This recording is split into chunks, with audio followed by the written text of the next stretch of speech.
My name's Aaron Davidson. I'm running for county clerk, and I'm your current county clerk. And I appreciate all of you coming out.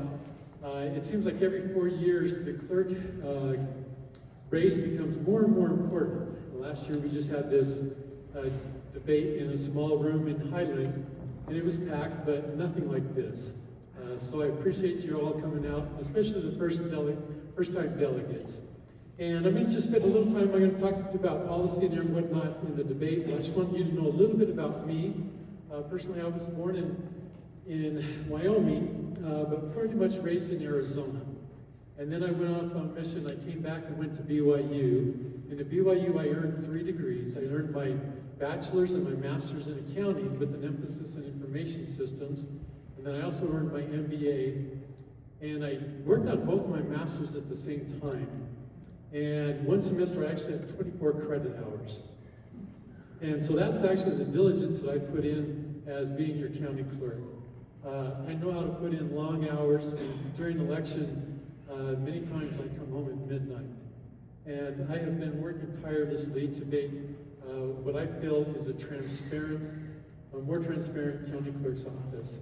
I ran that transparency, and I have produced that. Utah County has released more data during an election cycle than any other county clerk. One of the great things that I did is this last year, I finally was able to convince a legislator to make the cast vote records public. And I don't have time to explain what that is, but that is probably the most transparent thing that we can release during an election. And it was only the code made the cast vote records may be published. And so there were only 4 county clerks that released the cast vote records, and Utah County was one of them. So my name's Aaron Davidson, and I'm running for county clerk.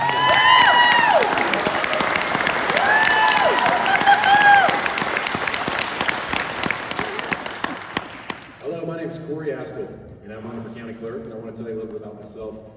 Born and raised in Utah, West Valley City, went to BYU, and then I spent many years working in Washington, D.C.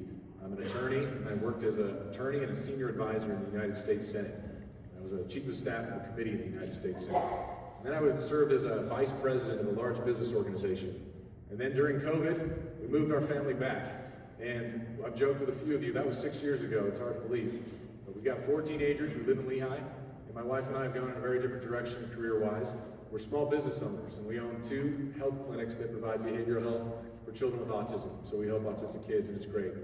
And the reason I share some of that is I think that the county clerk is a management position. It really isn't a policy position. There actually is no policy authority with the county clerk. It actually is kind of a green eye shade, dot the I's and cross the T's kind of endeavor. And I think what I bring to the table is my time in D.C., especially as a chief of staff of a committee.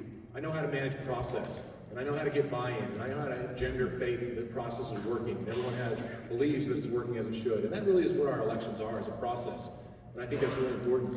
And then as a business owner, we have almost 50 employees, and so I feel like I've got a lot of experience running an office. I know how to manage people, manage an organization, manage budgets.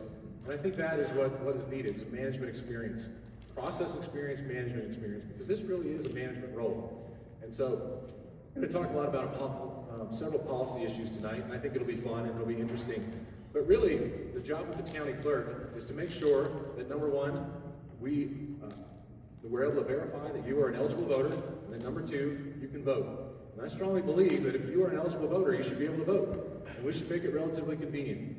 And actually, how you vote is a policy question that actually is not dealt with by the clerk's office, but we'll talk more about that. Thanks for having me here tonight.